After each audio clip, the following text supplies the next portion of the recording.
Something's happening. And the disciples don't seem to be aware of what it is.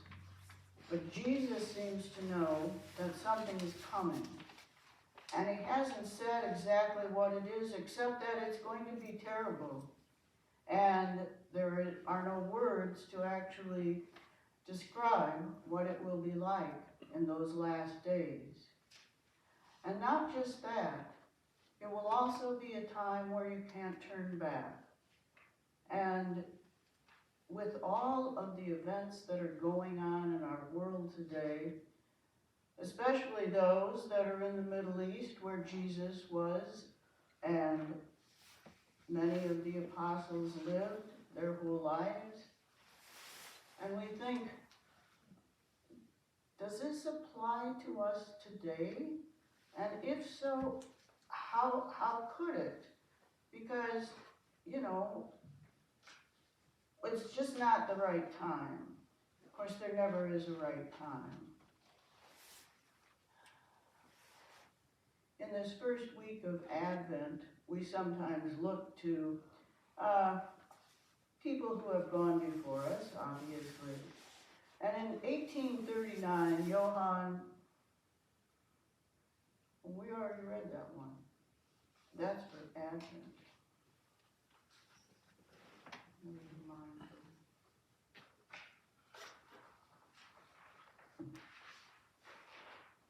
You cannot believe the difficulties. Where did you go? Aha. It's pretty unsettling, isn't it? Very unsettling for me. I can't seem to get anything right. And if I could, I wouldn't know what to do with it. During this season of Advent, leading up to Christmas, this reading from Matthew's part of his little apocalypse. You know about apocalypse. It's the end of the world. We're all silver bells and silver bells. It's Christmas time in the city. That's what we're thinking about. And Matthew's all about if the owner of the house had known in what part of the night the thief was coming, he would have stayed awake and would not have left his house, let his house be broken into. That's what he's thinking. It is a jarring start into focus on food and presents and decorating and parties that remind us Advent is about two things. It's about the waiting for the light of hope to appear in the world. And this hope, we say, is coming with a tiny baby born into poverty and waiting for the Christ who returns in glory at the end time. So we've got two things going on. We have this really cute little baby, and we think that's just adorable, and the story about how he was born and all that was just really nice too. Never mind that it was very hard on his parents. But there's more to it than that. And if we open our eyes, we see that things are happening in the world, that this poverty that Jesus was born into is still with us all over the world, including in our own country. It's popular in Christian circles to lament how commercialized Christmas has become. We go through this every year, so it's not exactly new. But when we self-righteously say, Jesus is the reason for the season, they used to say that. For most of us, it's the Jesus in swaddling clothes laying in a manger that we're thinking of. That's the Jesus that we really love. Not the Jesus who told his disciples that the coming of the Son of Man would be like floods that washed away everything in the time of Noah. The people were The people knew nothing until the floods came and then swept them all away. That's scary. And yet we know that it happens even today. We don't know when it will happen and how it will happen. And so we wait. And we'd like to just concentrate on the baby surrounded by angels, or at least the wise men who in the second coming are, we don't know what. But all of this dreamt by suffering people with no hope.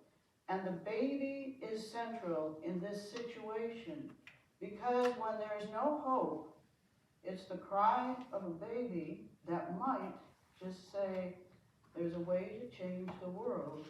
Take care of this little one. And so we go on, care for the little one, and hope that we never have to explain what the message might be for him or her. But we don't have to consider it much. It's in the Bible. We don't know much about the end time, but we know Jesus wanted us to be ready. Despite Jesus using an example of staying awake for too long leads to psychosis, and I'm pretty sure that's not what Jesus wanted. He did not want you to stay awake all day and all night. It isn't good for you to do that. But you want to be aware of what's going on around you and around the world. What he wants is for us to be doing the work of the gospel all the time, so that when the end comes, we will have come as close to the kingdom of God in this time and place as is possible. He wants us to go out with a bang, but not a literal bang. In the New Interpreter's Bible, the author of the Matthew section says, in the context of the Gospel of Matthew, being ready means doing deeds of mercy, forgiveness, and peace that characterize kingdom people. Doesn't mean quitting your job because the world's going to end at midnight. We thought that was going to happen on December 31st of 2000, but it didn't, as you know. And for too long, we've always had the people who will say, this is going to be the end of the world. Of course, many people face the end of the world day after day. They might do it in private or they might do it in public. And it's sad. There's no literal bang in the New Interpreter's Bible. The author of the Matthew section says, in the context of the Gospel of Matthew, being ready means doing things. It does not mean quitting your job. We just talked about that. But it means, how do we go on when it all seems pointless? It's been 2,000 years, plus a little more, since Jesus was supposed to come back. And nothing seems to have happened in that regard. We're still living with wars and poverty and hunger and disease and ill will. And the Church of Jesus Christ has spent more time worrying about whether we all believe the correct doctrine than it has making ordinary days and nights of ordinary people more peaceful and joy-filled. So this is the first of the 4 Sundays of Advent. And traditionally, it's focused on hope. And hope can be hard to find in these days. You know that. There is so much to do in so little time, and it's so overwhelmingly depressing. How often have you heard someone say, there is no hope? meaning I might as well give up. How often has that meaning, that lack of a meaning, been down in your heart and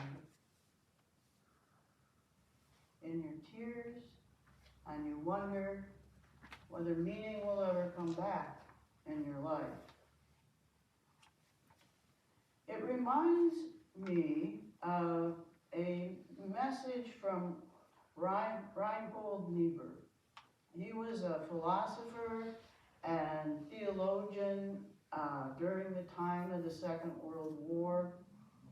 And he said, after the war was over,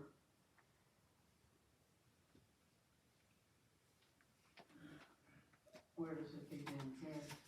Nothing that is worth doing can be achieved in our lifetime.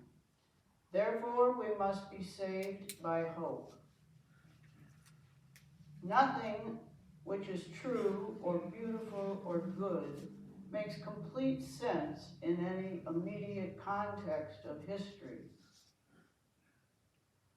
Therefore, we must be saved by faith.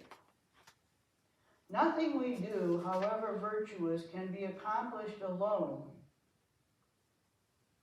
Therefore, we must be saved by love.